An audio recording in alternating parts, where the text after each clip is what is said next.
espiritual aqui presente possa nos envolver, trazendo o conhecimento do mundo dos espíritos, já que nós todos somos espíritos encarnados, né? Com essa vestimenta transitória que é instrumento para nossa evolução, nosso conhecimento e para transpormos uma trajetória de vida buscando a felicidade que não é desse mundo, mas a paz interior, a vitória sobre si mesmo. O homem no mundo, nós até o século XVIII, XVII, nos primórdios de Jesus, era o planeta Terra, né? Mas com Jesus, que nos disse, na casa do meu pai há muitas moradas, e com conhecimento, o avanço da ciência, nós já entendemos, e com a doutrina espírita também, que existem outros planetas, que com certeza, até por humildade, nós não somos os únicos seres inteligentes na criação de Deus. E que Deus, que quando Kardec perguntou o que é Deus, inteligência suprema, causa primária de todas as coisas, essa inteligência criou vários espíritos. Alguns evoluíram, como Jesus, que ficou responsável pela existência humana no planeta Terra, que faz parte do mundo. E quem nós somos? O que eu estou fazendo aqui? Porque eu tenho dificuldades, porque eu sofro, porque eu sinto dores, porque aparecem doenças inesperadas, dificuldades com aqueles a quem eu penso e gostaria de amar, mas essas criaturas acabam tendo dificuldade de se aproximar do meu carinho, da minha compaixão, da minha presença, porque tudo isso acontece, as dificuldades que nós passamos, e que são dificuldades em que as nossas atitudes não conseguem explicar. Então, qual a razão de estarmos aqui nesse planeta? Aqui nós temos a doutrina espírita, que nós temos 3 revelações. A primeira revelação foi Moisés, a segunda foi Jesus, e a terceira, nós espíritas consideramos o espiritismo como um remédio, o remédio da alma, que através dessas obras, Livro dos Espíritos, em 1857, obra que foi codificada por Allan Kardec, a partir de centenas de mensagens que os espíritos trouxeram para a análise de Kardec e equipe, e ele, em 1857, lança o Livro dos Espíritos. E no Livro dos Espíritos tem a função de nos ajudar a esclarecer dúvidas existenciais, a fé, porque a fé ela é dividida entre os homens em religiões, em dogmas, em princípios, onde nós vemos, como Jesus trouxe, eu não vim trazer a paz, mas trazer a divisão, e ele nos esclarece esse Livro dos Espíritos, que é um dos livros da codificação, que tem este remédio. É baseado nele que a gente fez essa elaboração aqui para entendermos o que nós estamos fazendo aqui.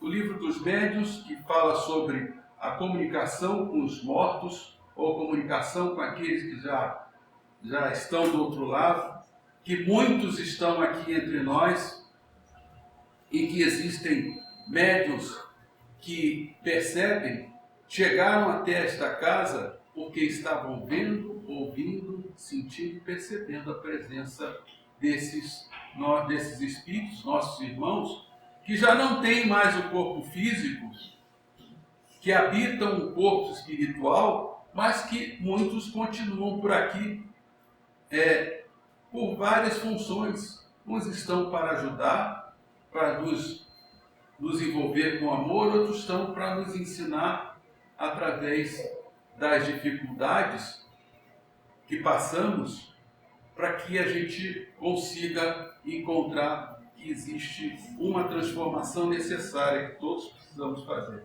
Tem o Evangelho segundo o Espiritismo, que traz as dores, né? Remédio para as dores, para os conflitos familiares e dificuldades no perdão. A maioria das nossas dificuldades, os nossos sofrimentos, as nossas inquietações está baseada nessas dores que são os conflitos familiares e o perdão, a falta do perdão. E o céu e o inferno, que nos traz informações sobre a vida após a morte, a justiça divina, relatos de espíritos, e a Gênesis, que fala sobre a criação, todo o processo de criação, que Jesus e a equipe crística, espíritos que trabalham com Jesus, tiveram todo o carinho na formação do nosso planeta, de toda a parte natural, né, e ambiental, onde nós estamos nesse planeta maravilhoso que nos dá a condição de vida. E qual a natureza do homem? Né? O homem, ou o espírito, né? Nós, na visão espírita, nós somos, na essência, espíritos encarnados. Nós somos compostos por espírito, perispírito e o corpo físico. O perispírito, ele é formado sempre que nós reencarnamos. A cada passagem que nós estamos neste planeta ou em outros planetas, geralmente a gente é criado, né, por nós com perispírito, que ele contém todas as substâncias, a maioria das substâncias do planeta em que nós estamos encarnados. Né? A tabela periódica aí, né, da física, da química, nosso corpo físico é composto da matéria do planeta. Quando chega a hora de partirmos para o outro lado, a gente devolve ao planeta esse corpo que se torna pó, conforme está nas Escrituras. E a gente vai ocupar o perispírito, desencarnados. Os médiuns, ou as pessoas que veem esses espíritos, geralmente veem o perispírito, que é esse verde, né, e do centro, com todas as características da última encarnação. E eu posso, como espírito, buscar, quando eu chego na pátria, no plano espiritual, do lado de lá, escolher qual o corpo que eu vou usar para compor o meu perispírito nas minhas características energéticas para aqueles que conseguem nos ver. Geralmente, aqueles que desencarnam ainda estão ligados, ainda têm dificuldades, provas para cumprir, são vistos pelo perispírito.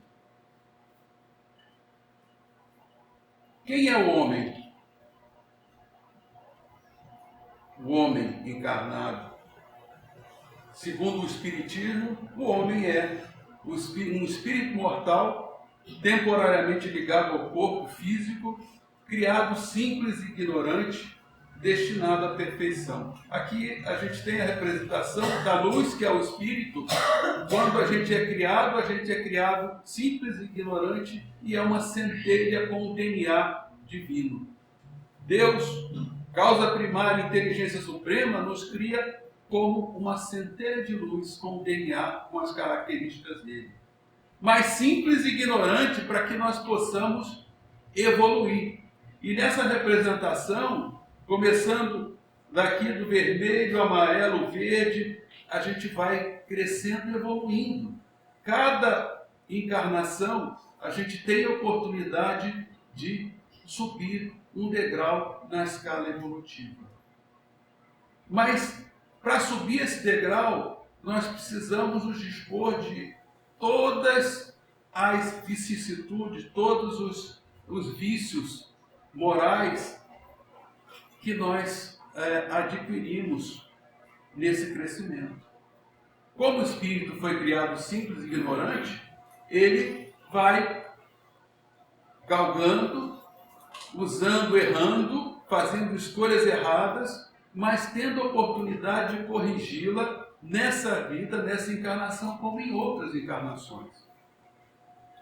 E na medida que a gente vai vencendo a nós mesmos, crescendo moralmente, com a visão do exemplo, com o tipo de moral, observando o tipo moral de Jesus, nosso mestre, nós vamos nos tornando cada vez mais transparentes, cada vez mais luz, como a imagem última aqui do slide.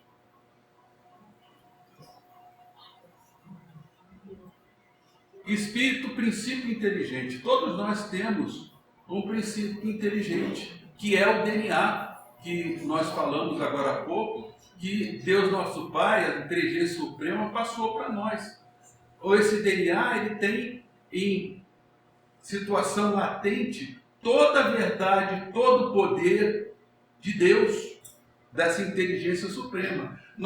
Só que nós precisamos, quando nós tiramos a casca de uma cebola, de ir descortinando e buscando o cerne, o centro dessa inteligência. E para fornecer luz a essa inteligência, é preciso que nós comecemos a construir o amor, a compreensão, a tolerância e o perdão dentro de nós. A nossa verdadeira identidade sobrevive à morte. Conserva a sua individualidade, evolui continuamente, reencarna sucessivamente. Então, nós sobrevivemos à morte física, viemos novamente, podemos reencarnar neste planeta ou em outro planeta, que nós temos essa condição, mas enquanto nós não vencermos todas as dificuldades desta vida, de relacionamento, de compreensão, de paciência, de indulgência, nós vamos continuar presos ao planeta, porque nós deixamos dívidas quando a gente faz escolhas erradas. Mas essas dívidas, elas podem ser recuperadas pelo exercício do bem. Aqui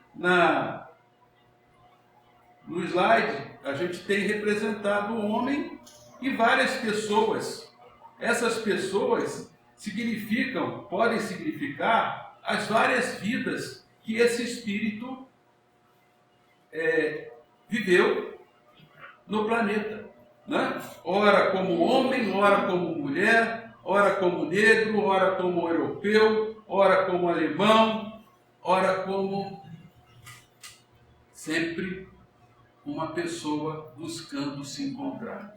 Nós estamos o tempo todo buscando a nossa luz. E essa luz está dentro de nós mesmos.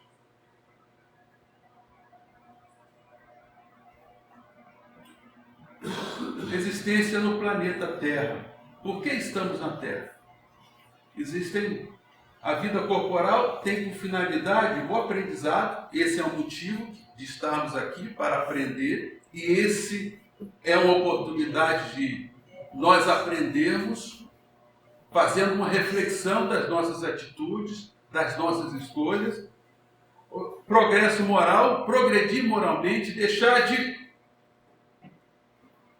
repetir a marcação de passo na mágoa, no ressentimento, no egoísmo, no orgulho, na vaidade.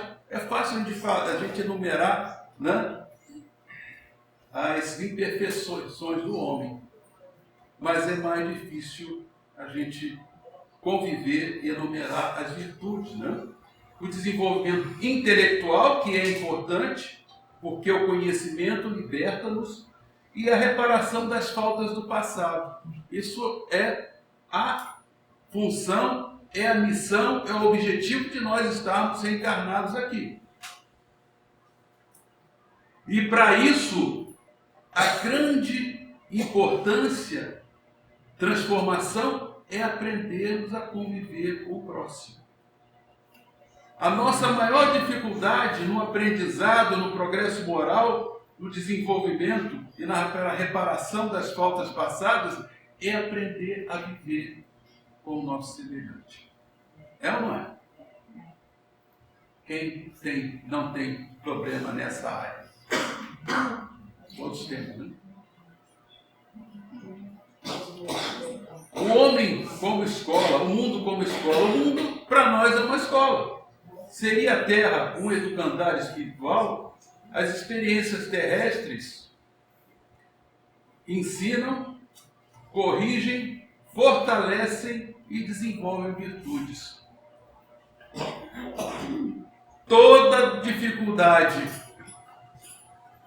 que nós temos de relacionamento, de uma doença, de um desequilíbrio, de uma decepção emocional ou profissional, nos ajuda a ensinar. A gente passa por essas quatro exercícios aí na experiência da Terra.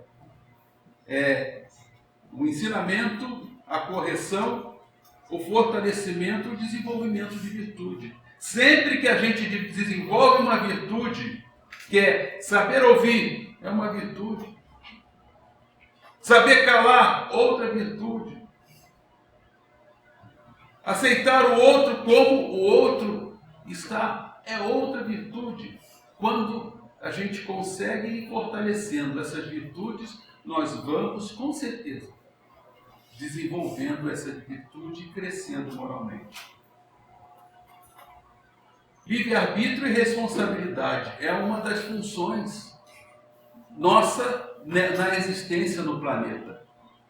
Cada um constrói o próprio destino. Constrói? Vamos ver. O homem possui liberdade de escolha, consciência moral, responsabilidade pelos atos. Tem o homem o livre-arbítrio dos seus atos? Nós podemos ter liberdade de escolha. Todo mundo tem liberdade de escolha? Tem ou não tem? Tem. Para o bem ou para o mal? Para o mal, às vezes próprio, para o mal do outro. Quando é o mal do outro, pior ainda. O mal próprio, a gente vai cair de joelho e vai, com certeza, se levantar. Quem está aqui, nós que estamos aqui, nós estamos buscando estar de pé, mantermos de pé, caminhando no bem, caminhando para uma melhora, para um progresso pessoal. E é responsabilidade pelos nossos atos. Então vamos ver o que o Espiritismo nos responde sobre essa pergunta. Tem o homem o livre-arbítrio de seus atos? Pois que tem a liberdade de pensar, tem igualmente a de obrar. Se eu tenho a liberdade de pensar, o livre-arbítrio para pensar, se eu tenho como executar, como fazer, eu posso construir um destino melhor. Eu posso não mudar o passado, que foi um aprendizado porque eu estou vivendo hoje, mas posso mudar, né, o hoje para que o amanhã seja melhor. E aí eu peguei essas definições, duas definições, que diz assim: o livre-arbítrio é a capacidade de plantar o que você quiser. Mas a justiça divina que está na nossa consciência precisa aceitar que nós colhemos exatamente o que plantamos. Comecemos a plantar a aceitação do outro. Comecemos a plantar a não discutir a vida do outro. A não discutir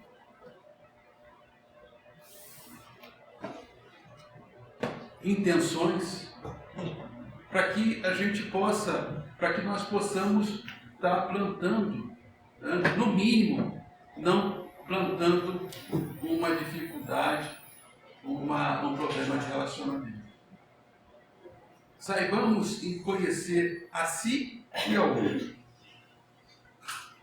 A lei divina, que é também uma razão da nossa existência na Terra, ela é a bússola da nossa evolução.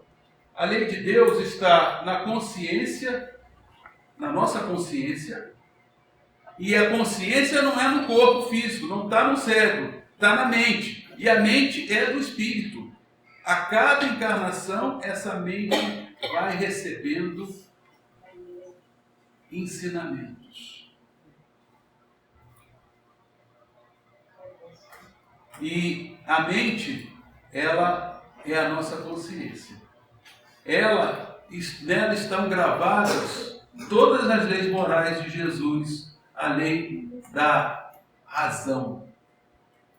A lei de Deus, ou lei de Jesus, é a lei da razão. Tudo que é racional, tudo que a gente vê que é justo, está na lei divina, na consciência. Existem também ali a lei natural. Existe a lei divina, que é da natureza, da formação do planeta, que mantém o equilíbrio biológico do planeta, dos outros planetas também, que Jesus no planeta Terra, ele é o responsável, o governador do planeta, ele e a sua equipe de espíritos que mantém o equilíbrio biológico do planeta. Agora, a nossa vitória, a nossa luz, está na nossa consciência. Existem nos livros espíritas a informação de quando eu passo para o outro lado, que eu desencarno, não tem um juiz lá me julgando. Você, na infância, fez isso. Quando você era jovem, você fez aquilo. Por que você fez? Agora eu vou te punir, te dar uma prova, uma aprovação, porque você agiu errado. Não. É a nossa consciência que vai nos apontar o tempo todo o que a gente deve melhorar. Tudo bem? As leis morais são as diretrizes para a felicidade. Quem não está feliz, não se sente feliz, aí vamos ver essas leis aqui, se eu estou cuidando dessas leis. A lei de adoração, né? Adorar o Deus que existe dentro de mim. Se eu sou filho de Deus, eu posso, eu tenho poder, eu tenho força, eu posso me superar, eu posso amanhã estar diferente de hoje e de ontem. A lei do trabalho, o trabalho é uma bênção. Né? Quantos de nós buscam trabalho e não têm? E aqueles que têm se maldizem do trabalho, quanto outros queriam estar naquele lugar. A lei da reprodução, que é a oportunidade que é dada por essa lei, a evolução do planeta, tanto animal e racional quanto nós. Né? Os espíritos existem em torno do planeta Terra mais de 27 bilhões, na última levantamento, bilhões de espíritos querendo encarnar. Existe 1/3 disso cerca de 9 bilhões encarnados. Ora, quantos espíritos gostariam de estar na condição que nós estamos, tendo essa oportunidade de evoluir, de fazer o bem, de crescer, de se modificar, de deixar para si mesmo uma luz interna acesa, para que essa luz envolva aqueles que estão ao meu redor. A lei da conservação, lei da destruição, a lei da sociedade, lei do progresso, lei da igualdade, da liberdade, da justiça, do amor e da caridade. Essas são as leis morais. Elas precisam ser avaliadas por nós e estarem presentes na reflexão da nossa vida. Eu quero ser ajudado, quero melhora da minha vida. Todo mundo aqui não quer isso? Então precisamos fazer a nossa parte. O milagre começa dentro de mim, dentro de você. Não é algo que vem com a varinha mágica para que o milagre aconteça. Jesus dizia a todos que eram curados: a tua fé te curou. Então, queridos irmãos, é importante que a gente acredite que eu posso. Eu tenho a luz divina dentro de mim. Eu posso vencer os obstáculos. Eu posso vencer as dificuldades de aceitação. O homem e a sociedade. Viver em sociedade, ninguém evolui sozinho. A evolução é um quebra-cabeça. Eu preciso do outro, do meu irmão, da minha mãe, do meu amigo, do meu vizinho, para que eu possa evoluir. E para isso eu preciso aprender a viver em sociedade. Saber respeitar, saber cumprimentar, saber pedir desculpa, saber estar disponível quando precisarem de mim. O homem deve progredir. O Livro dos Espíritos, questão 766, nos suscita isso. O homem deve, nós encarnados, devemos progredir. Vivemos em sociedade para aprender a amar, desenvolver a solidariedade, exercitar a fraternidade.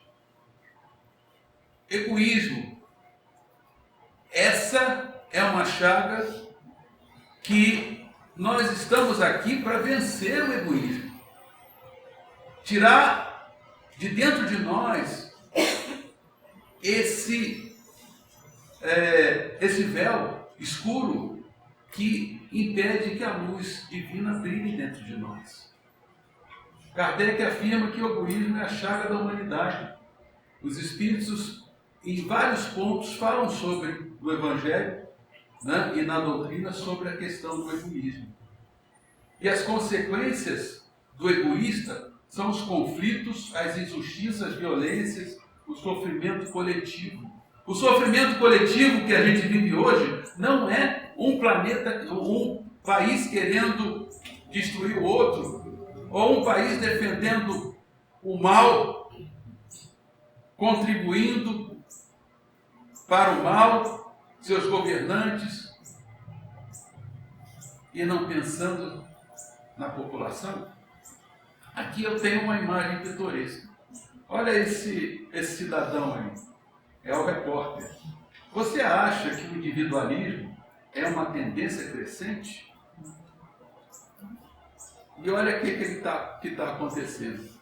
Ele está com guarda-chuva e o entrevistador está pegando a chuva toda ali. Ele não podia trazer, né, proteger. Olha o egoísmo. Ele está pensando só nele, se proteger. Ele não poderia estar pensando no outro, que é, né, quem está dando oportunidade para ele fazer o trabalho dele, né? O outro está na chuva e ele está protegido. O amor como caminho é uma das nossas funções aqui. Né? A solução proposta por Jesus, fora da caridade, não há salvação. A caridade inclui benevolência, indulgência, perdão e perdão. Benevolência, ser benevolente é procurar servir ao próximo. Ser indulgente é não julgar, tá? Não julgueis para não ser julgado, se colocar no lugar do outro. E perdão é algo difícil. Existem terapias, tem muita gente que entra em depressão, toma remédio controlado, por causa dessa questão, dessa dificuldade que tem de entender e trabalhar o perdão. Todo mundo aqui perdoou tudo que fizeram contra vocês? Contra mim?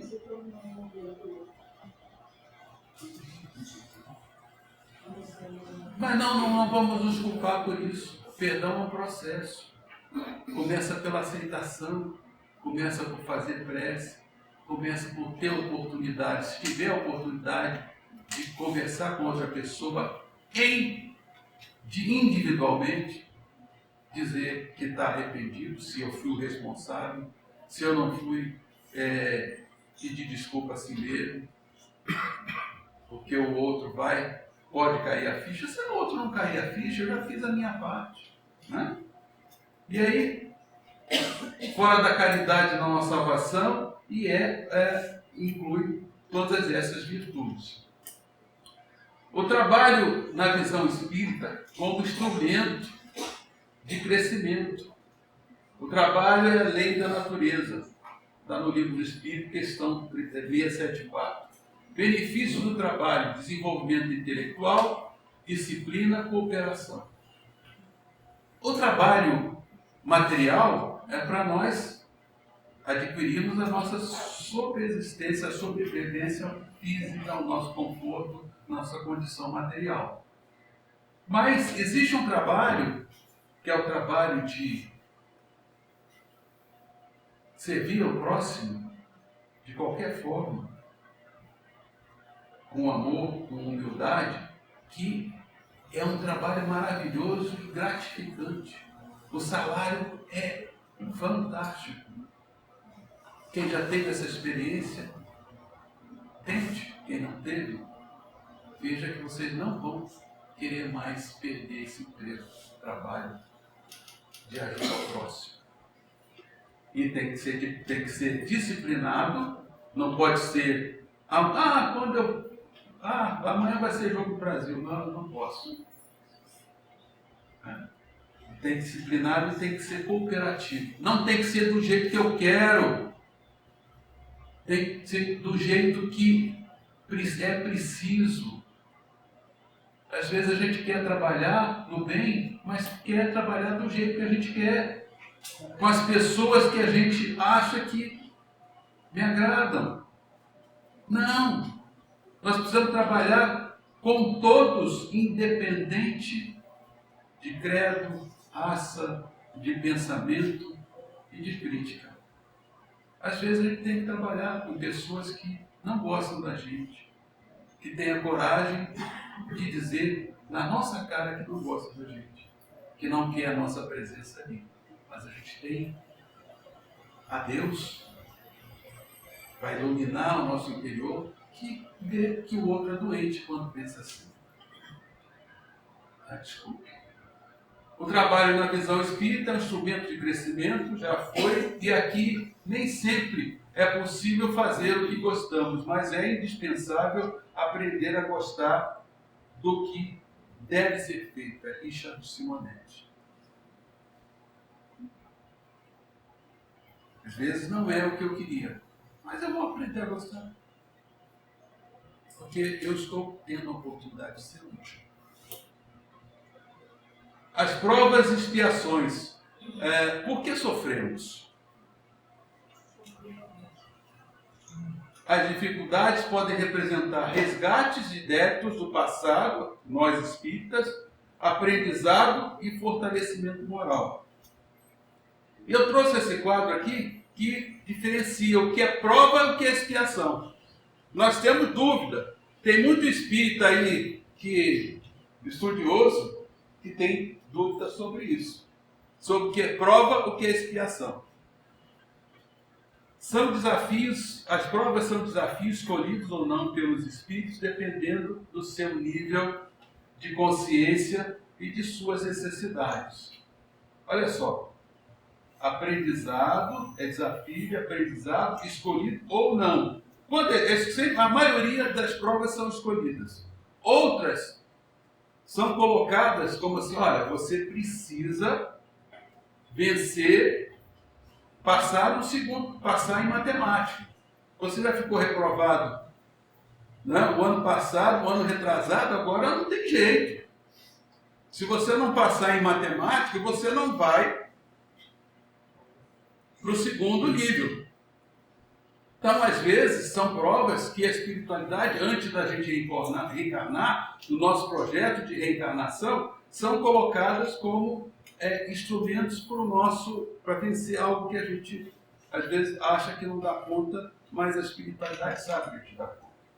E as expiações, expiação é o aprendizado com consequências impostas pelo uso do seu livre-arbítrio.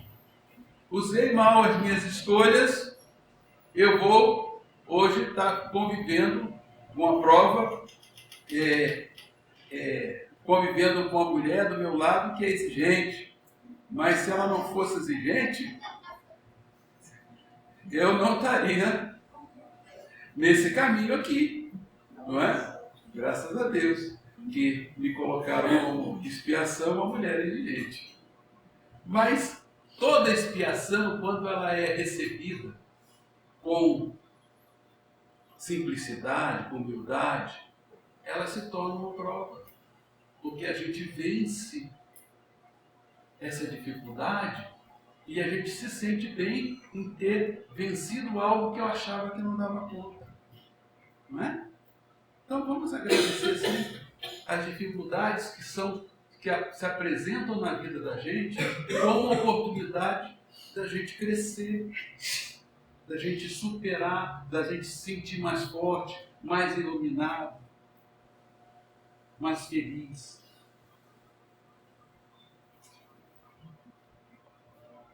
O Evangelho tem um capítulo todo, o capítulo 5, trata desse assunto, provas e expiações.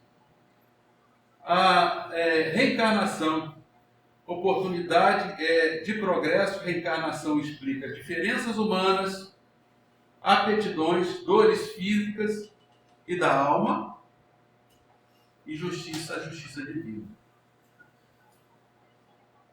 O que dói mais? A dor física ou a dor da alma? A dor da alma, né? A dor física, ela, às vezes, a gente com remédio dá uma melhorada, mas a dor da alma, ela está sempre presente. Né? E a reencarnação é uma oportunidade de nós curarmos essa dor da alma, porque geralmente ela vem de algo que eu fiz no passado, não nessa vida, mas geralmente em outras vidas, as dores da alma que têm dificuldade de serem curadas, serem apaziguadas, serem aceitas, elas vêm de outras escolhas no passado que não foram bem feitas. E a justiça divina, a nossa consciência, ela nos cobra isso com progresso, aceitação. Aceita. Não custa caro. Quando a gente aceita, a gente vence. Então vamos aceitar. Primeiro e depois crescer. A reencarnação é uma questão de justiça. Allan Kardec nos traz essa recomendação, essa lembrança. E é justiça. É a justiça divina que nós mesmos estamos trabalhando com a nossa consciência para que possamos superar. E a consciência é o nosso juiz. Não adianta eu maltratar uma pessoa e sentir o prazer de ter feito isso no passado e eu não me corrigir, não me arrepender disso hoje. A minha consciência, que é a justiça, vai ficar me cobrando.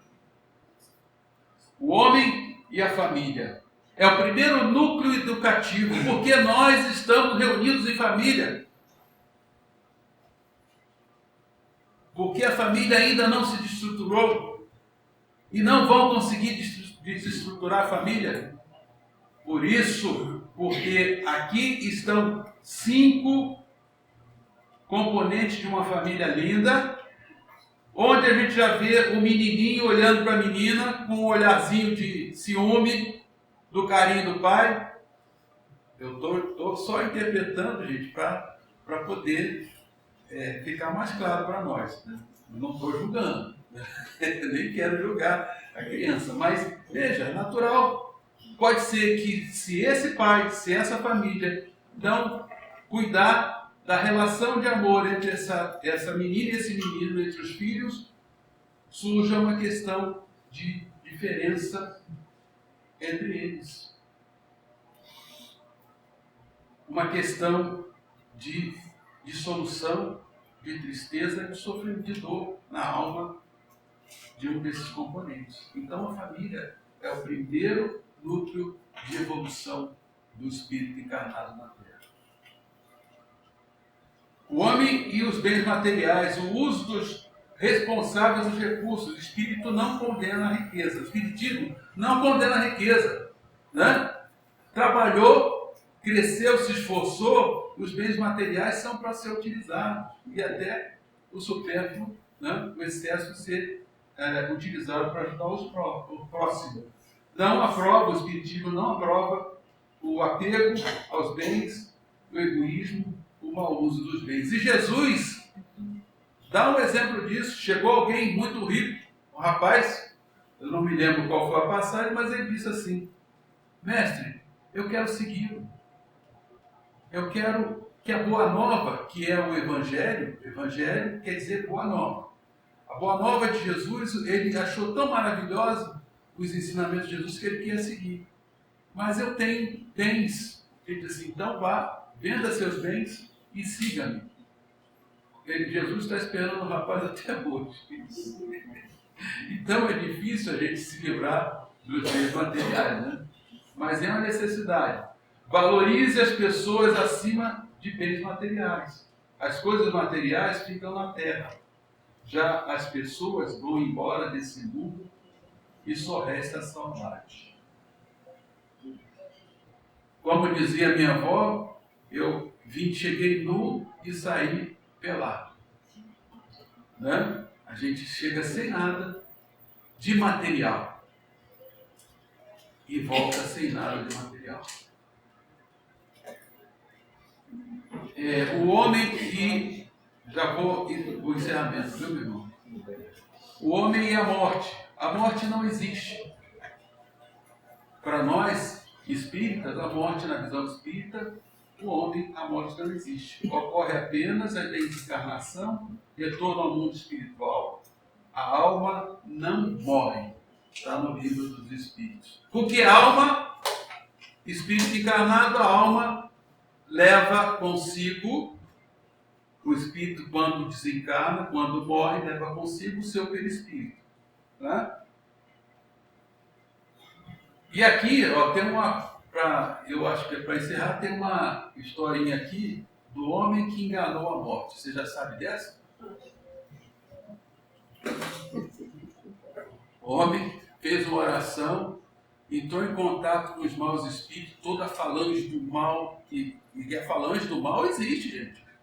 Elas trabalham ao nosso favor, entre aspas, né? A favor delas. Aí a alma diz assim: eu quero ficar rico, eu quero ter muito dinheiro, porque essa vida de pobre não dá certo, trabalhando na roça e tal. Aí, no outro dia, ele vai encontra capinando lá uma pedra de ouro, um jazigo de ouro.